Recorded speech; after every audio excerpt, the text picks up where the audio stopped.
So everyone, thank you so much for joining us for our second virtual Shopify meetup. We pivoted last time when we couldn't have these meetups in person.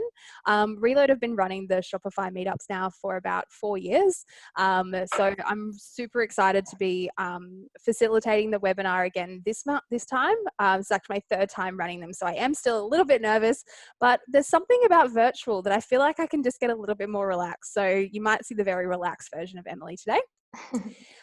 So before we kick off, I know that I kind of mentioned this earlier, but what we're going to be doing throughout the presentation today is really kind of trying to gather all of your questions. It's not like an in-person meetup where you have to whisper to your best friend next door. Please, if you have any questions for any of the panelists throughout the conversations today, feel free to chuck them in the chat. I know that Jane, who is actually from Reload, has just mentioned in the chat as well. She's going to be monitoring that and pulling out all of the questions so we don't miss anything. When we come back to the Q&A at the end, we'll kind of be going through a lot of those questions. But if you don't get your question answered, all of the panelists are really excited for you to connect with them on LinkedIn. So please feel free to reach out if you have any specific questions for any of the panelists today. Awesome. So a little bit about Reload. Reload are a digital marketing agency. We're based in Brisbane. And as I mentioned, we've been running these Shopify meetups now for about 4 years. We are Shopify Plus marketing partners and Shopify experts. So we've been really ingrained in the whole Shopify community for a while. So we're super excited to continue to run these and facilitate these conversations between merchants and partners and Shopify as well. Now, before I get to the very end of this, normally this slide is saved to the very end, but I know a lot of people seem to drop off before we get to share with you the amazing resources that we have available. So if you are interested, I've popped up a few links in there. Shopify have a few really cool support platforms that you can use, help.shopify and community. Ian is from Boom Ecommerce Training. So if you have anything that you want to know about e-commerce and training and sort of educating yourself and your teams, please feel free to visit his website. And then Reload are also offering free campaign audits for anyone that's interested. I know Black Friday, Cyber Monday is all coming up. So if you want any help to figure out if your campaigns are set up for success in that sense, then feel free to reach out to us just through the bit.ly link there. Awesome. So this meetup is a little bit different to how we would normally run meetups. Off the back of all the webinars that have been happening, I think we've taken some learnings as to what works and what kind of keeps people engaged and what people want to know. So rather than having a 15-minute presentation by everyone, we're going to have all of our speakers do a really quick 5-minute intro as to who they are and why they're in the panel today. And then we're going to sort of chat through a lot of the things that have happened over the last sort of 6 months and things that they have learnt either in their own business or businesses that they've worked on that you can then take learnings to then roll out within your business for the future. So without further ado, I'd like to hand it over to Alex. Thanks, Emily. I'm super excited to be here. My name is Alex and I'm the digital marketing manager of Tommy Gunn's Original Barbershop. So if you haven't heard of Tommy Gunn's already, we actually started in Canada. We have 72 barbershops over there. In 2009 we started, and then we came over and started in Brisbane in 2015. So we're still really new in Australia. We have been around for 5 years, and we now have 16 barbershops nationwide. So we're pretty much in every state except Melbourne. Sorry, Ian, you'll have to, when you can leave, you can come visit us, get your haircut. So yeah, I wanted to, before I get into too much about Tommy Gunn's, I wanted to show you a quick video just to give you a little essence of what Tommy Gunn's is about. We were having issues with the audios, but it's not necessary. You get an idea of Tommy Gunn's and you have a look.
Yeah, sorry about the quality, guys. It seemed to be a bit glitchy on the slide thing, but yeah. So essentially, we're not your normal barbershop. I guess what makes Tommy Guns different is why we actually started.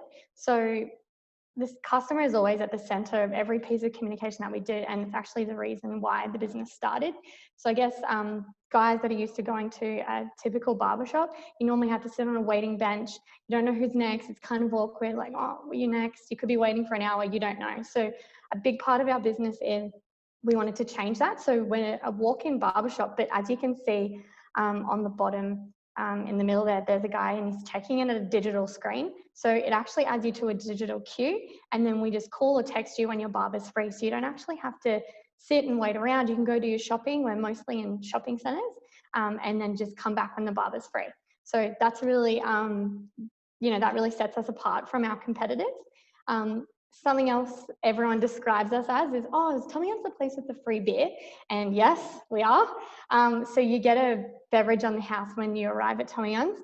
That includes juice for the kids, beers, ciders, soft drink, water if you want. So that's a really kind of, I guess that relaxes the guy. They feel like they're, in a barbershop with their mates. It's not just kind of a stale white wall barbershop. It's a really fun environment. Something else really different that we have is, you can see on the top there, we have TVs in our mirrors. So if you don't really feel like talking to your barber, which some of our customers don't, you can actually just watch Foxtel and, watch the sport. You can watch the news. We've got Nickelodeon kids channels for the kids. So yeah, that's a really awesome part of our business as well. We also, everyone gets a scalp massage. It's a service that we provide, and a wash. Not a lot of barbershops wash customers' hair because they don't have basins, so that's something that we have as well. And every customer finishes with a hot towel, which is the best thing ever if you haven't had a hot towel before. It's so refreshing. So I guess we're a small team in support office. If you want to go to the next slide. This is our support office team. So we're based in Brisbane, and we work really closely with our barbershops. And I guess why I'm on here today is because we're predominantly a service business. 80% of our business is service and 20% is retail. We really had to pivot because we decided to close our barbershops for a time during COVID. So we definitely leaned on Shopify and reload a lot. So I'm excited to tell you guys exactly how we did that, especially being so service driven, how we were able to pivot. Awesome. Thanks so much for that, Alex. I'm now going to hand it over to Ian Calvert. And if Ian's name looks familiar, that's because he does do the circuit a lot. He's been in the industry for a long time, and I think he's got some really amazing insights to share. So Ian, I'll hand it over to you. Thank you very much, Emily. You're saying that I'm old? No? I'm just like, hi, my name's Ian Calvert. I run Boom Ecommerce, which is an Aussie e-commerce training company. It is Ian, it's not Lane. I reckon I get about 3 to 5 messages on email or LinkedIn saying, hi Lane, I'd love to talk about some type of e-commerce. I get it, there's 2 eyes in there, it just gets a little bit sort of like confusing, but yeah, it is Ian. So Emily, can I get you to go to the next slide? So Boom Ecommerce, this business I run, it basically helps train Aussies on how to do e-commerce. I saw that there was lots of things happening with, Yanks or Poms, basically explaining what needs to be done e-commerce wise, but not really understanding the Australian market. I am originally English. I moved to Brisbane in 2011. And now I live in Melbourne, and thankfully you kind Aussies adopted me and my wife in 2017, so official Aussie passport, the whole lot. In my career, which started in e-commerce around 2003, I've worked with loads of different brands like Quicksilver, Billabong, Vogue, Roxy, loads of others that are under NDA, really big e-commerce brands that I can't really talk about because I was either working for somebody else or they don't want me sharing their particular secrets. The thing for me though is I really like helping smaller e-commerce businesses, particularly the Aussie ones. Like, it's nice seeing all these logos, but to be honest, they're not that interesting once you get into it. I actually find the smaller ones are much, much more interesting. And I've got a couple of examples of some stuff that some businesses that we've been helping recently. So there's 2 here. So this first one on the left, they're on Shopify. And to be clear, I don't work for Shopify. This is my own opinion. I think the Shopify platform is absolutely fantastic because it gets rid of all the technical things that that have stopped people growing e-commerce businesses. You don't have to worry about like if the site's up, etc. Shopify have got all those things covered. You can actually just focus on the marketing, the customer service, and actually the product, which is really the key thing. And so this first business on the left here, this is a family-owned business. It's a mum and dad business. They basically sell furniture. And they were on another platform, I won't name names, moved them across to Shopify and then helped them grow. So the figures here, this is actually from January to July compared to year on year. So this is actually before the pandemic, part of it before the pandemic kicked in. And 100% growth year on year. And just to see them go through that and what that's actually meant to their lives has been absolutely amazing. It's incredibly satisfying. I really, really love working with these smaller businesses. And that's kind of what Boom's about, basically, is to help Aussie businesses like this. The other example here on the right, this is a business that wanted to start selling online. They'd sold a little bit the previous year, but they have a very seasonal product, and we got them set up on Shopify. So it basically went from scratch to that figure there. Like ignore the percentage increase because they obviously come from a pretty low base. But again, these are not technical people. These are people that are manufacturing a product and just want to open up the ability to sell directly to their customers rather than selling to these big chains who don't treat them that well, to be quite honest. So yeah, that's kind of what Boom's about. And the last slide. So for everybody here, and you mentioned it earlier, part of the training that we offer is there's some free e-commerce tips. I call them the no BS e-commerce tips. So it's everything that I've learned over the many years and continue to learn working directly with merchants like yourselves. And you can sign up here, and I promise not to spam you. I promise just the good, short, sharp tips. That's me and Boom. Awesome. Thanks so much for that, Ian. And now finally, I'm going to hand it over to Jill. So Jill is joining us from Shopify as one of the merchant success managers. So Jill, I'll hand it over to you. Cool. Thanks, Sam. So a bit about myself. As you can probably tell from my accent, I'm not originally from Australia. I grew up in California, but I have, like Ian, been in Australia for a little bit over 10 years now. But according to my 5-year-old, I won't be truly Australian until I can pronounce banana and tomato properly. So I think I have a bit of work to do there. But we live in a small community called Mount Beauty, which is about 3.5 hours northeast of Melbourne. So we're in stage 3 restrictions right now, which fortunately for us means childcare is still operating. Otherwise, my little Billy and Henry would be presenting with me today. But a bit about what I do for Shopify. So as Emily mentioned, I'm a merchant success manager for Shopify Plus, which means I work with high growth and often technically complex brands. And then really day to day, I just assist these brands to grow and scale strategically using the Shopify platform. And over the past few months, I've really had the opportunity to see firsthand how these businesses have not only survived, but really thrived, and witnesses the challenges that they faced and the challenges that they're still currently facing. So really looking forward to sharing with you those today. Awesome. Thank you. So now I'm going to stop sharing my screen and bring everyone back onto the panel. And really kind of now we're going to really dive into, I guess, the whole reason that we're here.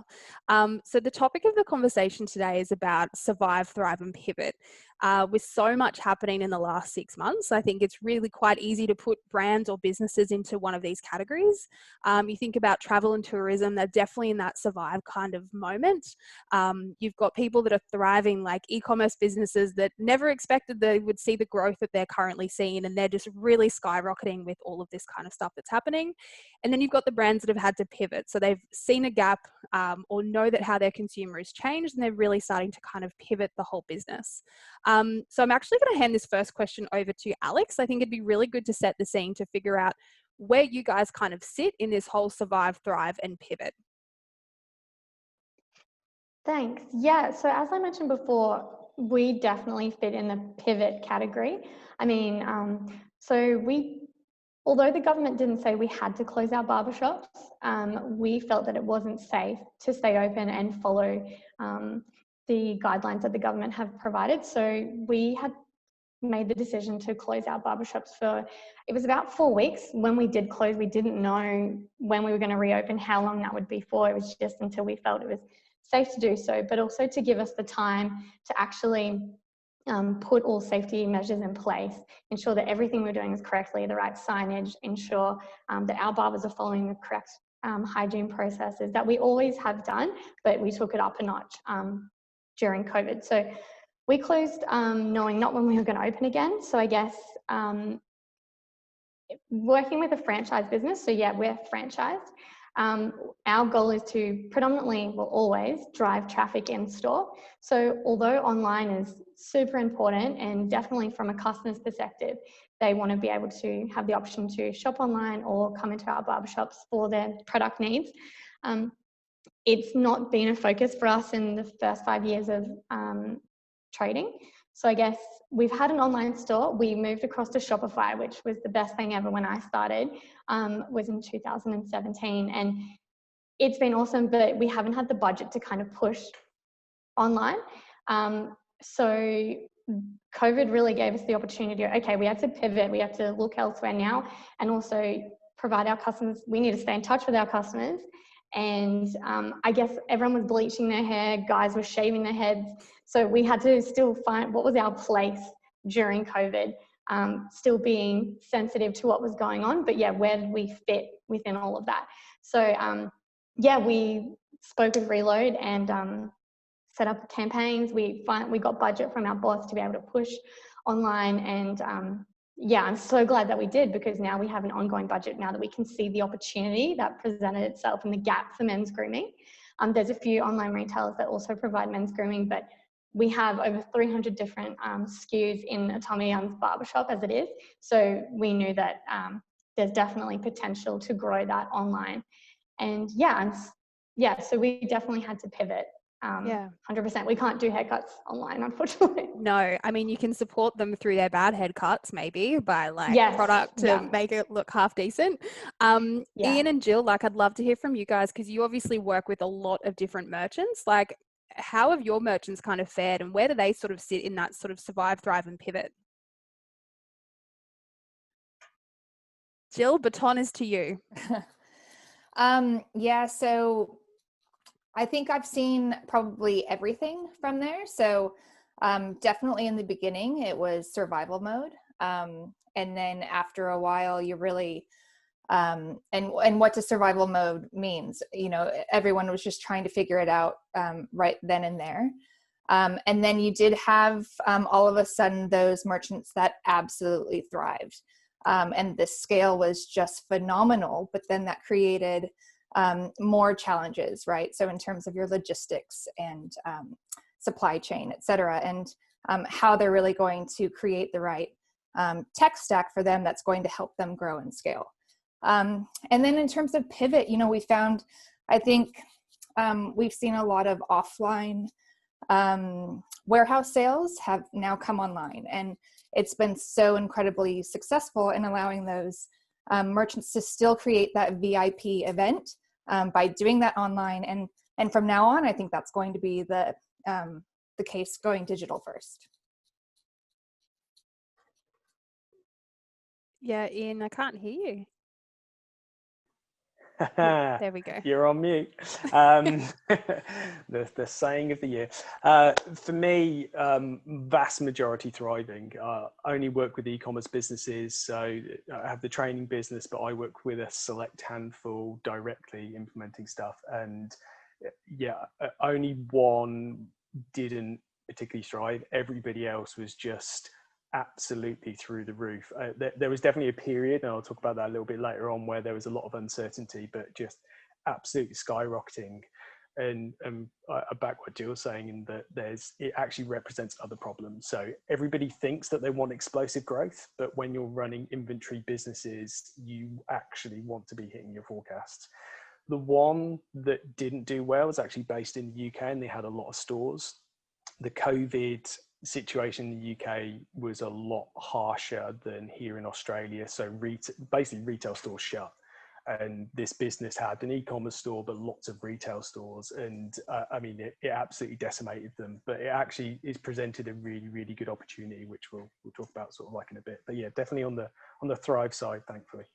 Yeah, well, maybe kind of sticking now on that sort of thrive element of the business. I'm really interested to know, I guess, maybe sticking with you, Ian, what are some of those, I guess, unexpected thriving businesses, and how do they kind of handle that thriving element? If it has kind of come out of nowhere and they've sort of had to handle this, what kind of did they do, and how do they sort of work through that?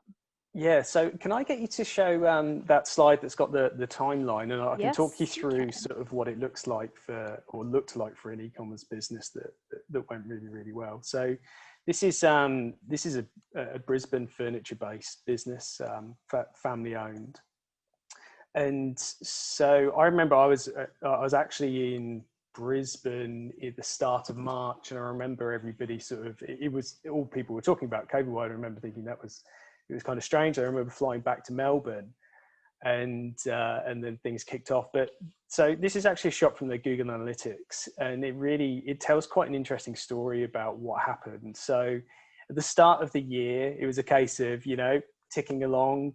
It's sort of like, what's Corona? I remember actually saying to my friend, how do you pronounce it? I'm not the best with words at the best of times, but I mean, which just seems madness now, right? Then that little bump in February, that was an influencer campaign that we did. So boom, everything's going fantastic. And we were sort of like trundling along. And then around March the 17th, what me and my wife like to refer to as the cray-cray period, where all the lockdowns started to sort of like happen, and it was just, what is going on? You can see that what started to happen, the sales and traffic just started to decline. So there's this mass uncertainty. It was people just didn't know what was going to work or what was going to work. I remember being in a couple of marketing agencies, e-commerce agencies, and they just didn't know what was going to happen. It was essentially the fear. So when people are fearful, people don't take actions. You wait and see what kind of happens. Then we kind of got to the stage where this business, we literally sat down with our accountant and went, okay, let's do some recession planning. What happens if things drop by 20%? What if it drops by 40%? What if it drops by 50%? What are we going to do? So we've got an action plan. So we're literally going, okay, this is what it is. And we turned all of our ad spend down because we saw the conversion rate was low and the return on ad spend was really, really low. Then what we realized was that actually it started to come back. So this was around the end of March. I think it's the 23rd. So, and what we realized that the return on ad spend that we were getting meant if we could retain that return on ad spend, we could still be profitable. And the conversion rate was coming back. So people were going, okay, wait a second, this is all right. Now it's a furniture product. So people need to be at home, and then sort of like people are focused on the home, or were focused on the homes at this time. So what we did was we started turning everything up. We saw the opportunity because so many businesses just pulled back from advertising. And when that happens, it makes the advertising cheaper. So your return on ad spend goes up even more. So we just lent into it because we had everything set up really, really well. And from there, it just took off. It was phenomenal.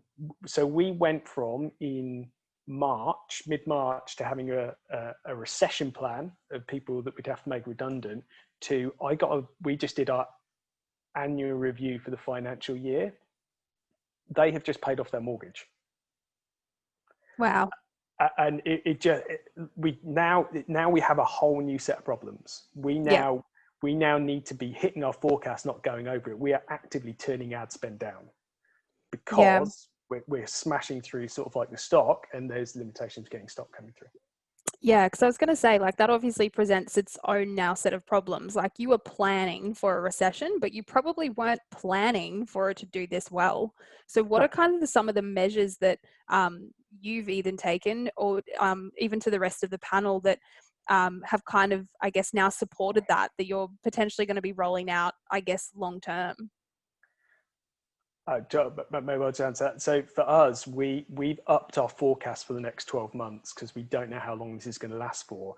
We made the active decision to not overinvest in the stock because it takes from ordering the stock to getting it in the warehouse 60 days. So you've got to be looking 60 days out. And I know there's a couple of questions about forecasting, and we can come on to that sort of like in a bit. But if anything, it's made our advertising cheaper, to be quite honest, and we can definitely nail that plan. But I'll hand over to someone else. Yeah, awesome. Maybe Jill, is there anything that you've kind of seen with merchants that have been like, I guess, a really unexpected growth, and how did they kind of handle that? Yeah, I mean, I think most that have survived are absolutely in the thriving element, right? And so how they're handling it, a lot of elements are still out of their control. So, stock is needed, products are wanted, and they're in high demand. But sometimes they're just really they're not available. So what I've seen merchants do, like there's a lot of pre-order strategies out there.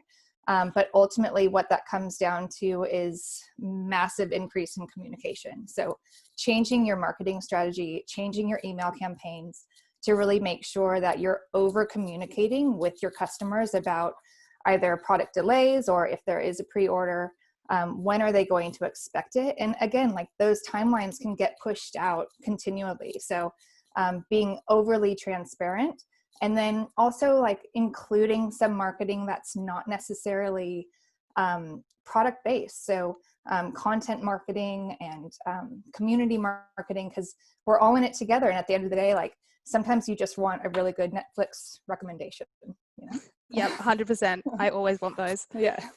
What about you, Alex? Like, is there anything that was kind of really unexpected that you kind of found that happened for Tommy Guns through that time? I think we were in a fortunate position that we have a distribution warehouse underneath my office right now. So we already have a purchasing manager that controls the levels of stock for our stores. So I think when we closed, and obviously, sales were going down leading into COVID and the lockdown, that we already had the stock to supply for online. So I just think that we were lucky. But yeah, we were down in the warehouse in our high-vis packing orders. I think it also gave us the opportunity to go, we should change some stuff that we were doing because we don't normally work in the warehouse. So I think it gave us an opportunity to see where there were some gaps and improvements that could be made. But yeah, I think we were lucky in terms of stock levels that we've always been able to have that supply. And then we have a lot of local Brisbane suppliers as well. So that was lucky. Yep. Awesome. And I think now I'm actually going to hand this question over to Jill because she works with a lot of merchants that I guess have kind of been in that thriving stage. Like I know when we kind of look at marketing, we know that consumer behavior has changed and how people are shopping has changed. But how does that then kind of translate over to industries? Like, is there anything that you've kind of seen about across the entire industry, like how things have changed and what is kind of going to stick around for good? That's a really, really good question. I think when you look at some industries that are obviously absolutely kicking off is your homewares or your exercise industry. So everyone is just working out a storm. And so you're seeing that spike. But again, it's like, how are the merchants planning to keep that sustainable over the time? Because there is an unknown as, the consumer behavior. There's new essentials, right? So everybody they're getting the messages to create this space that we're living in to make it absolutely perfect. So people are really buying in that way to make their home life the best it can possibly be. So I think that's what we're seeing in terms of consumer behavior. And I don't really think that that's going to change for quite a while, because I think COVID's here for a long time and people are really hunkering down and making the best of the situation. And so merchants just need to plan ahead for that and think about, what they can do in terms of creating that content that's going to keep their brand identity really strong and there for the long term, in the long haul. Yeah. And then what about you, Alex? Like, what are kind of the changes within your industry that you kind of think are from what happened from February to now? Like, what do you find are the biggest changes? And is there anything that you think is going to continue on now for good? I think that being in the barbershop or hair industry, we were really lucky that, we're seen as an essential service. So, when we decided we wanted to reopen, we were allowed to. I do believe that things have definitely changed. There'd be definitely a lot of guys that their partner or their mates are doing their haircuts, and if they've done a decent job, potentially they may not come back to our barbershops. More often than not, though, we were fixing up a lot of ISO haircuts, which made for great social media content. But yeah, I think that, but also, yeah, like Jill said, it's with online, the spikes, like, because we did a big sales campaign during COVID with ecom, just trying to drive some profit, but, you can't maintain that. We can't constantly dig into our margin. So it's like, yeah, what can you provide these online customers to get them to come back without trying to discount all the time? So I definitely think providing value in another way is the best way to do that. Why would they keep shopping on your online store? Is that because you offer next day delivery, free shipping, or it might be you get a free gift inside your order, maybe some barbering advice. So we're definitely looking at how we can provide more value as opposed to just constantly discounting, because we also, now that our barbershops are open, we don't want to undercut them. So we will always be in line with whatever our barbershop's doing in terms of discount.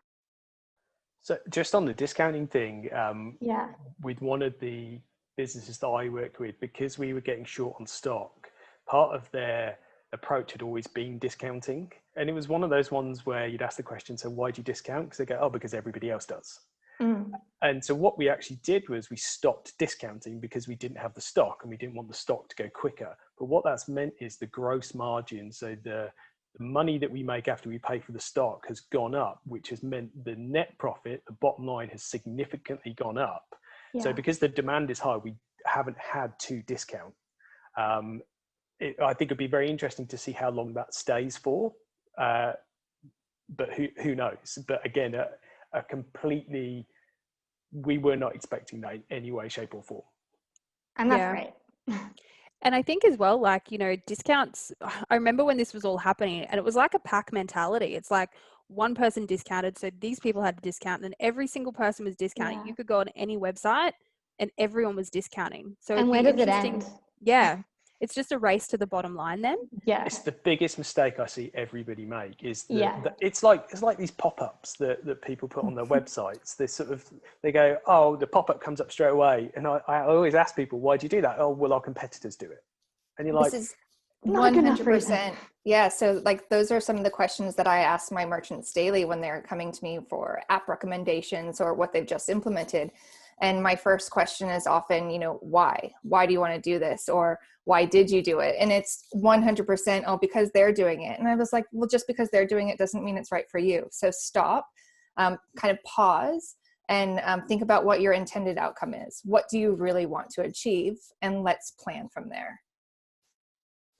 Yeah, we decided, we're in the process of doing it, but we'd only done discounting for a few weeks. And I think that was more just hey guys, you probably don't know we have an online store. We want to give you some offers. And we haven't done that since. And now we want to implement a live chat function with a barber so you can get grooming advice. That's stuff that will get guys coming back to our online store without having to, dig into our margin. And hopefully not hacking up their hair at home if they get the advice from the barber early. Oh my gosh, I need that. I did home haircuts for my boys. Oh, Not pretty. I'm sure they were great. Yeah, not bad. Cool. So now kind of moving, I guess, into like the opportunities. So I think COVID obviously had a lot of impacts within business, but I think it's also opened a lot of opportunities that have arisen because of that. I might actually hand this one over to Ian. It'd be great to kind of hear from you, I guess, merchants that you've worked on that have now there's new opportunities that have just opened up more doors for them off the back of this. yeah. So I've got a real win story. There's one of the first businesses I ever worked for when I was 14. So in the UK, you do work experience. So you go and work at like a store or you go work at a business for a week.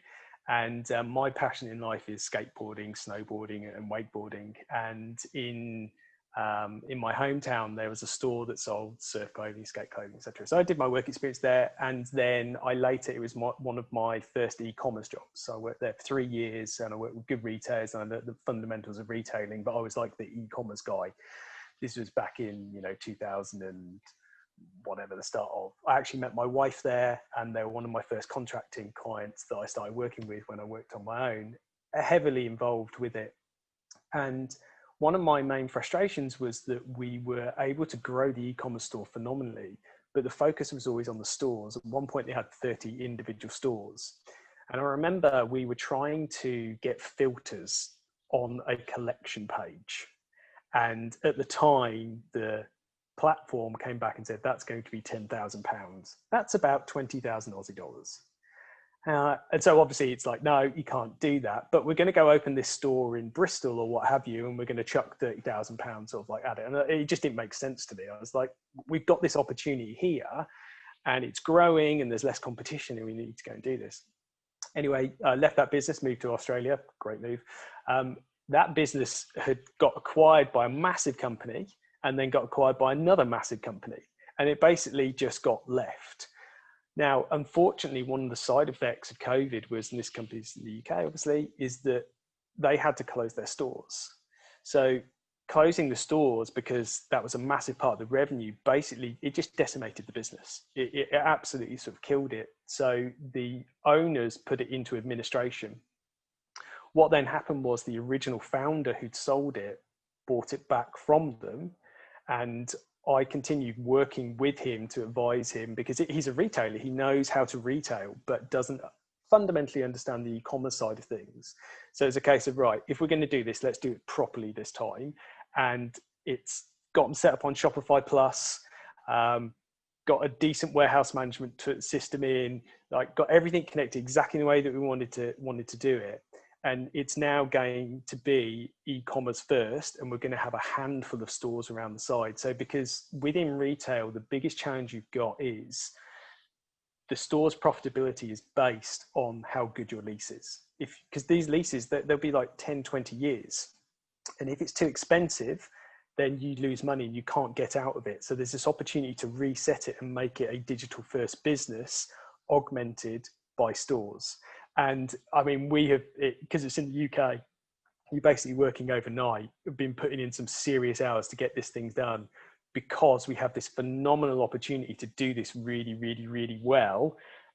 So for me, it's a sad story because some really good friends have lost jobs sort of like in stores, but I see a very good future for these guys. So something that has been truly awful is given an opportunity to grow something and do it properly this time.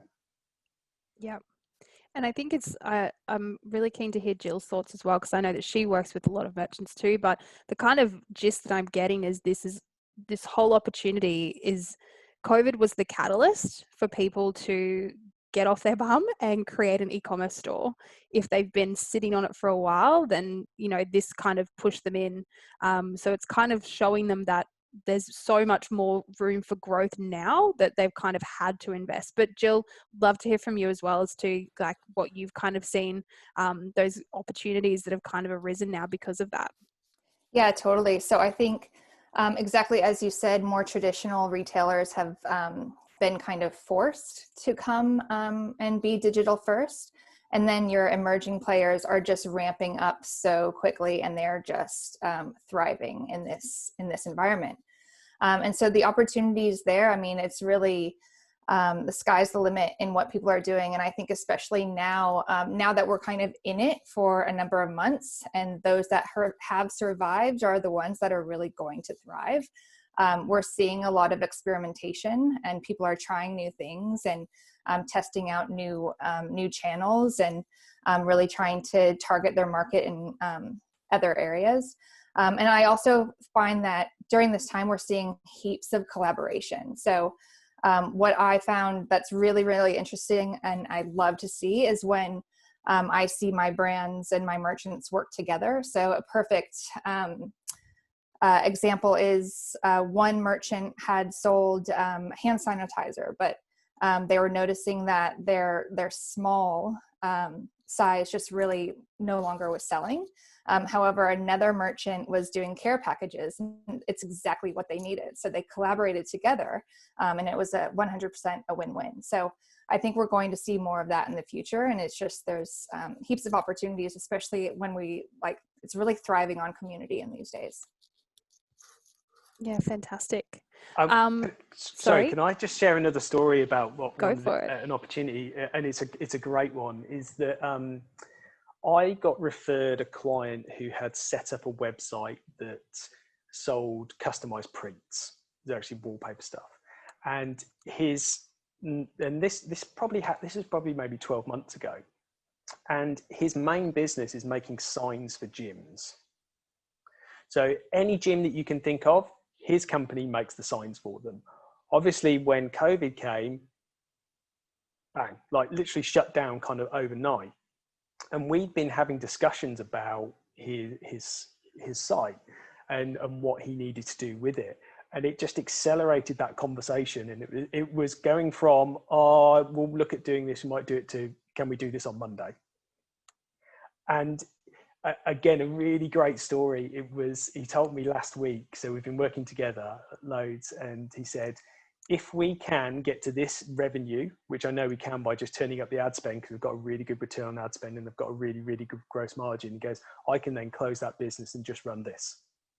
And it's very, very sort of like doable. And this is somebody that's not, let's say, not a digital native, that they're learning about these platforms. They're learning about how Google works. They're learning about how sort of like Facebook works, but to actually, and the tracking's all over the place, so we can't see it, but he's basically going, there's more money going in the bank.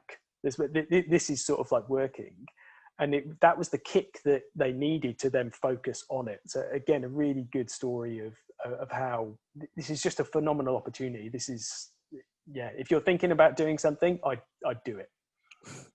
And totally, like, even, I live in a very, very small community here. And so a lot of our shops and cafes, they are closed, and they were closed during bushfires. So we've been hit extremely hard, but this is the opportunity for those merchants to spin up a store, because it doesn't take long. And when those cafes and those shops do reopen, you're still going to have your online presence. And if anything, it's going to, as we said, it's going to be digital first. So I think there's just heaps of opportunity out there. And like Ian said, it's really the time to do it. People just are noticing that, and they're just doing it. So it's really awesome to see. Yeah.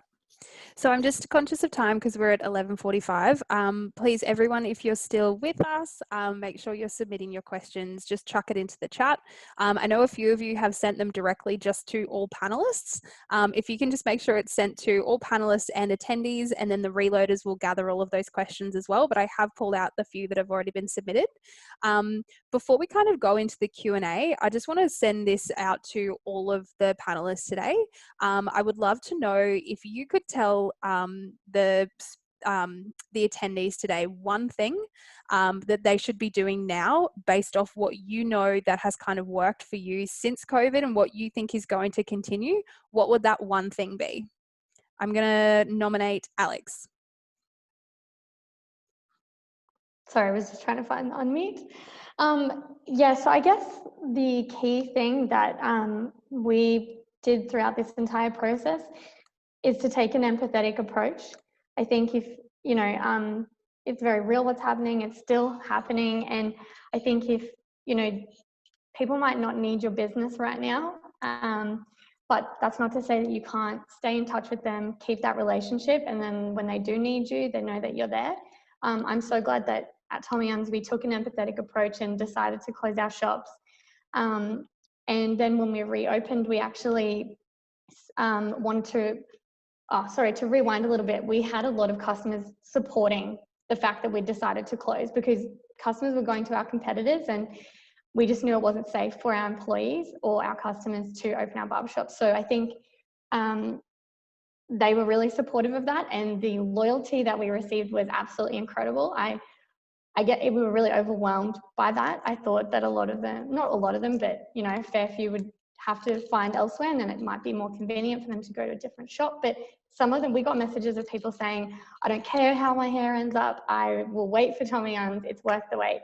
So I think we definitely took an empathetic approach and had our customers' safety in mind. And then, yeah, when we reopened, we gave exclusive access to our most loyal customers at each shop. So we sent an SMS and an EDM to the top 100 customers for each shop and said, we're opening on Wednesday, but we want you to have exclusive access on Monday so that we can kind of trickle everyone in, but also they've been waiting for us. They deserve this special VIP treatment. So I think, yeah, if I can give one thing, take an empathetic approach and have your customer at the center of your business, and you won't really go wrong.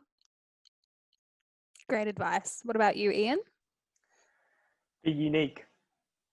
Although things are accelerating now, the competition is about to get really, really serious because everybody is realizing this opportunity is here, and therefore ad costs will start to go up, and you're going to be, and it's not a case of you're selling on a high street and people that come to you are close to you. Anybody can access you from anywhere. So you have to be absolutely unique. There's no point in just getting something off Alibaba and then trying to resell it.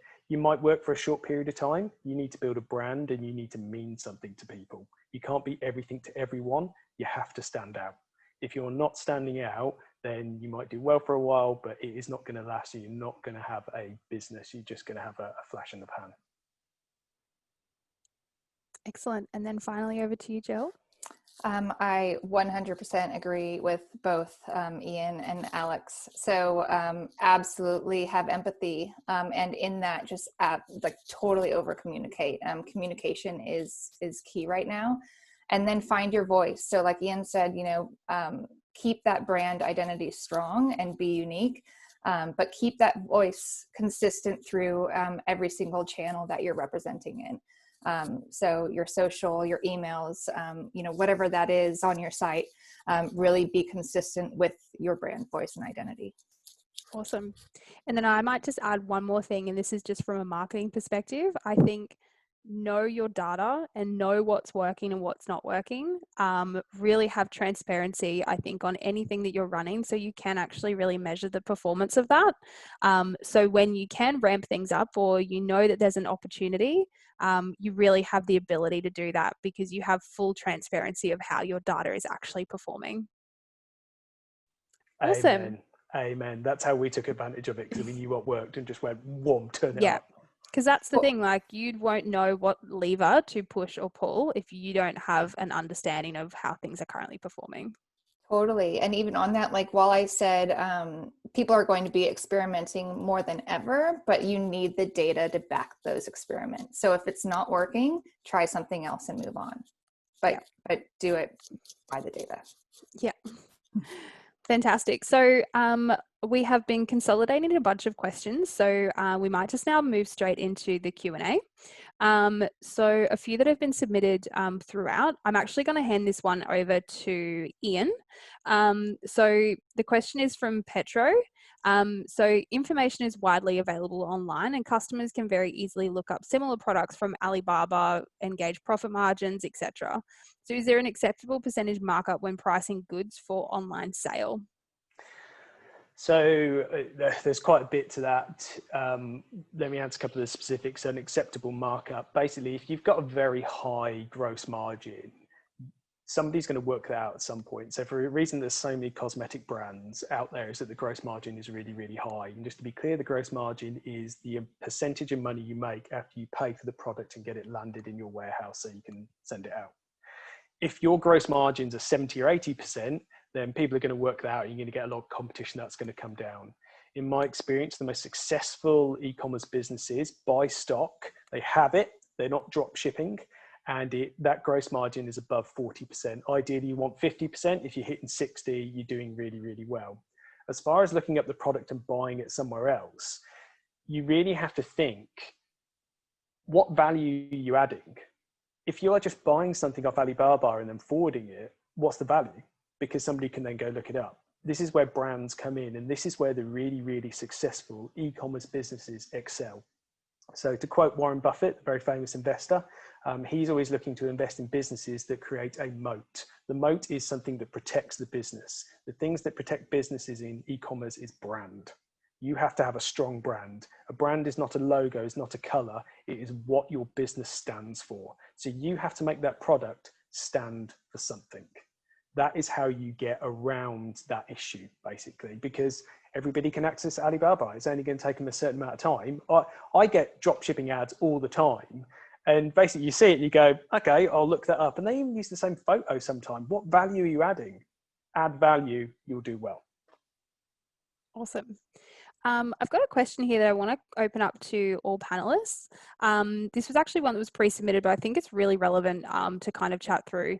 So it's kind of a two-parter. So the first one is how Shopify merchants' marketing strategies have changed due to COVID, but then how you can draw conclusions of that performance with so many external factors and changing environment. So Jill, I might pop this one over to you to start off with, because you do work with a lot of merchants. So I'd love to hear, I guess, some examples and things that you've seen. Yeah, so I think it really comes down to knowing your audience and knowing what they need right now. Does it make sense to announce a new product right now? Does it make sense to start a promotion? It really comes back to what Alex was talking about, that empathetic approach. And I think in terms of the marketing messaging right now, as I've touched on this so many times, but it's really be overly transparent about that crucial information. So have your hours of operation changed? Are you expecting delays in your shipping products? So have you put a banner ad on your homepage? And, you know, I think maybe it's looking, like I said before, outside of those saturated areas. So maybe try and market towards podcasts and then at the end, or video games. And really at the end of the day, just experiment with new ideas and see what works. Yeah, awesome. Alex, is there anything that you would want to add? Yeah, so for us as well, during COVID, when we were highly driving e-commerce, we did Google Ads with Reload. But on top of that, our social media strategy had to change, which I manage. So, you know, normally everything's in the barbershop, watching haircuts, transformations, the whole experience. So this is actually awesome, but our boss decided we needed a content room in head office so that we could, because we couldn't go to our barbershops. So we actually set up a Tommy John's barbershop in head office, which we didn't have before. So we then created content. I mean, social media, where else can you directly speak to a customer? What other media provides that, and organically? So we created everything that we did that was on sale. So if we did something on shave, we gave shaving tips, product and features and benefits. So yeah, we definitely use social media to push our online, and yeah, just tapping into what everyone's talking about right now, not kind of ignoring what's going on. Yeah, being transparent, like Jill said, and you know, shampoos went absolutely crazy. Self-care was a big part and still is with a lot of people at home. So, you know, we changed our content to talking about shampoos, the importance of them, beard washes, why you should clean your beard.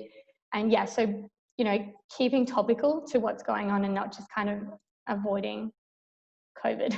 Yeah. And then I guess, like, with that, from a performance perspective, and this kind of ties into that second part of that question, is like, how are you then sort of measuring, I guess, the performance of that, whether it's month on month, year on year, with all of these external influences and changes within the environment? Oh, Ian, I'll let you take this one. Yeah. So my wife forecasts toilet paper sales. That's her job.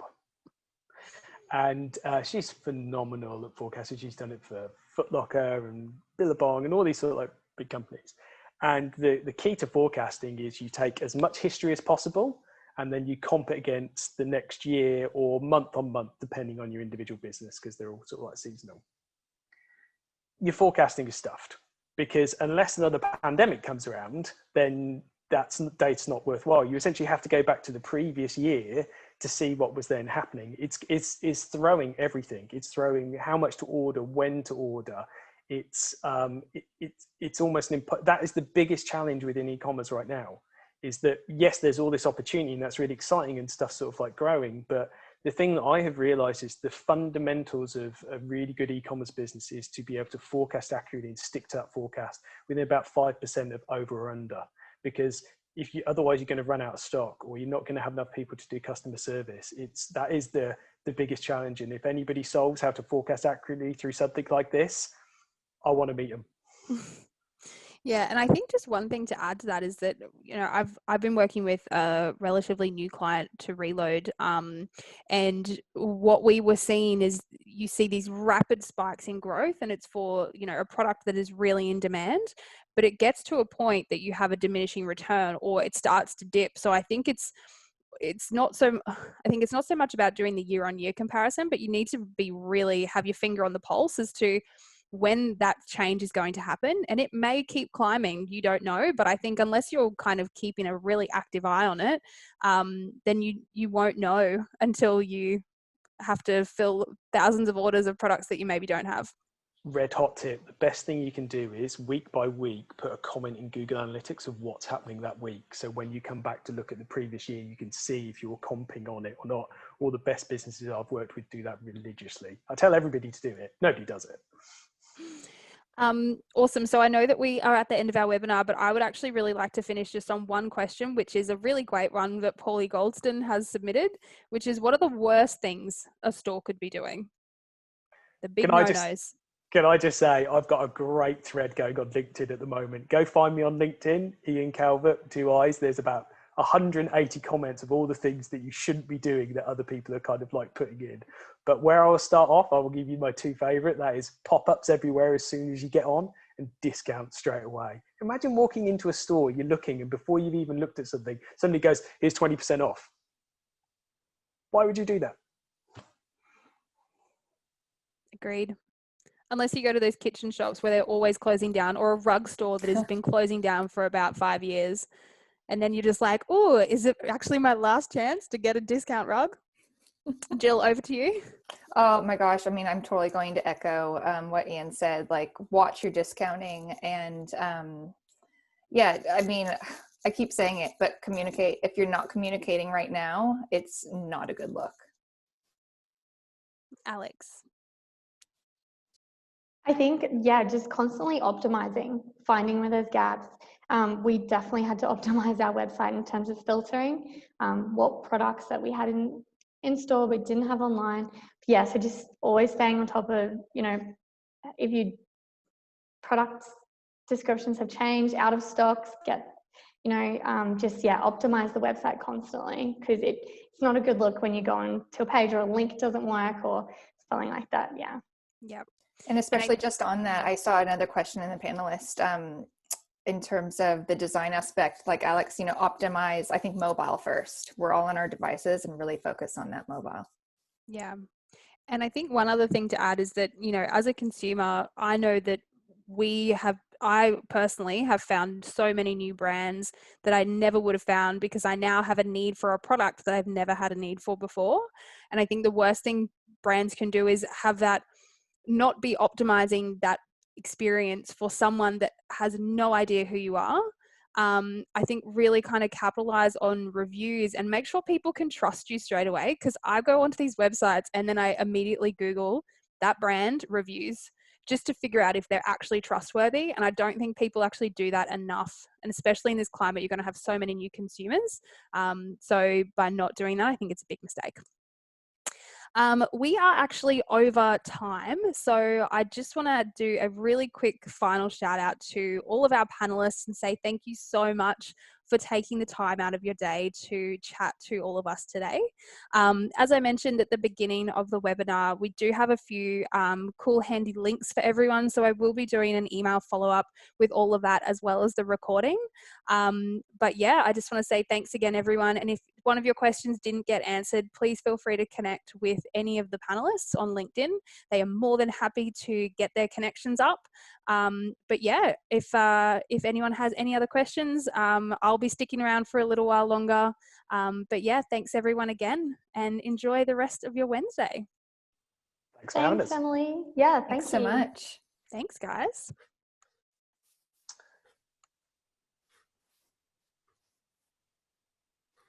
I'm happy to go through more questions now if you want. Yeah, I mean, if anyone wants to stick around, I know we've got still like the participant numbers are dropping, but that is okay. If anyone wants to stick around and ask any more questions, you're more than welcome. So It was really good. I loved hearing from everyone. It was awesome. Yeah, I've been writing notes from what you guys have been saying. Awesome. Was there any of the questions that were submitted, Ian, that you want to tackle? There's a good one here.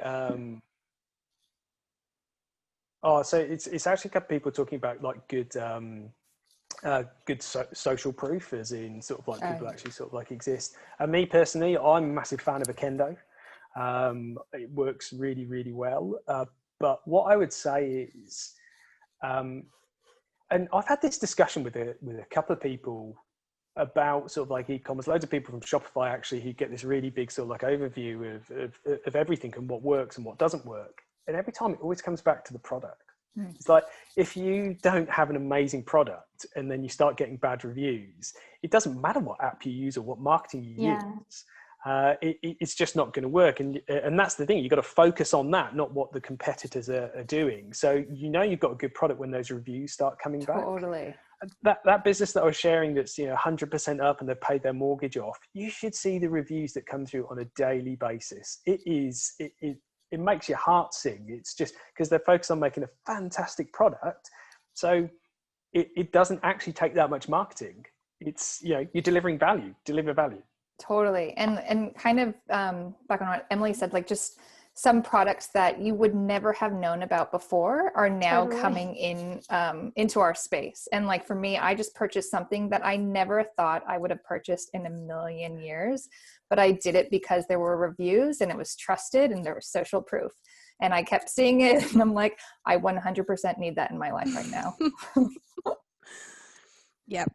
I'm an absolute sucker for good marketing. Like being in marketing, you would think that I would know that I'm being marketed to, but they do it so well that I'm like, oh, I didn't know I needed this particular product, but and we appreciate good marketing. That's right. It's like, a nod to they're it, isn't doing an it? amazing job. You've nailed it. Yeah. However, well I will say I do go the other way as well. When I've bought something and somebody keeps remarketing the same product back to me, they're getting a comment on Facebook like, hey guys, you should really turn off the remarketing to somebody that's bought in the last 14 days. Because there's only so many t-shirts they're going to buy. It always gets deleted, but Hide.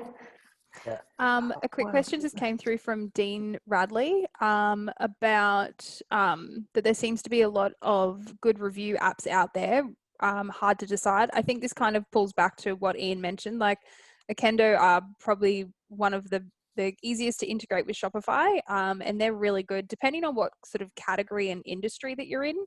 Kendo are great for like fashion. You can upload photos of the person in the actual garment and things like that. But is there any others that you guys would kind of lean on for that? I can say this being a complete sort of like independent, I haven't been a massive fan of the Yotpo ones because of the price. I think because they base everything in US dollars, it makes it really expensive here, even though the Aussie dollar's risen sort of like a little bit. I really struggle to get past Akendo, to be honest. The only other one you can do is if you're just starting out, because obviously all these apps sort of like end up costing, is you can just send an email to somebody from Shopify after 10 days after they've purchased and just point them to Google reviews. You have less control over them, but what happens is when somebody searches for your business, then those Google reviews will pop up sort of like on the right hand side. So that's a good way to get started if you're kind of like small.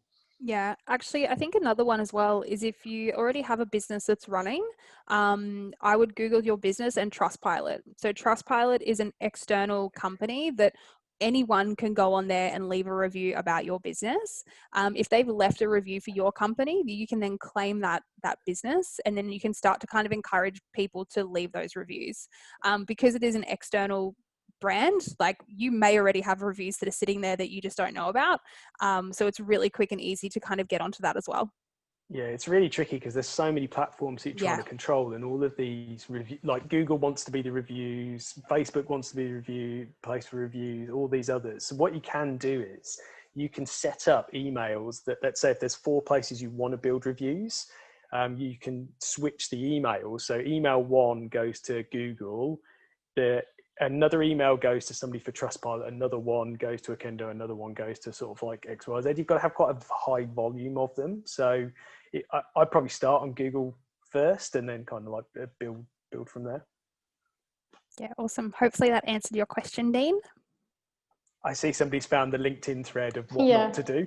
It's a cracker. I'm totally going to have to find that. It's brilliant. I've had so many people just going, so great. Just in absolute sort of like stitches. It's almost like cathartic that you can kind of get out the venting, because everybody's been on a terrible e-commerce site, right?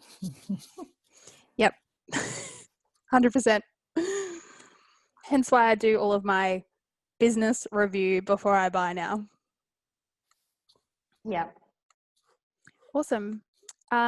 Well, I think what we might do, guys, is we might just kind of finish it up here. Again, just thanks everyone for taking the time out of your day to speak on the panel, and thank you everyone for coming along. Really great engagement across the chat, so it's really great to see everyone kind of chatting. We'll obviously do the follow-up with all of the links that we mentioned at the beginning, as well as a link to the recording as well. So yeah, thanks again everyone. Enjoy your Wednesday, and have a great rest of your week. Perfect. Thanks Bye, so much. everyone. Bye. See ya.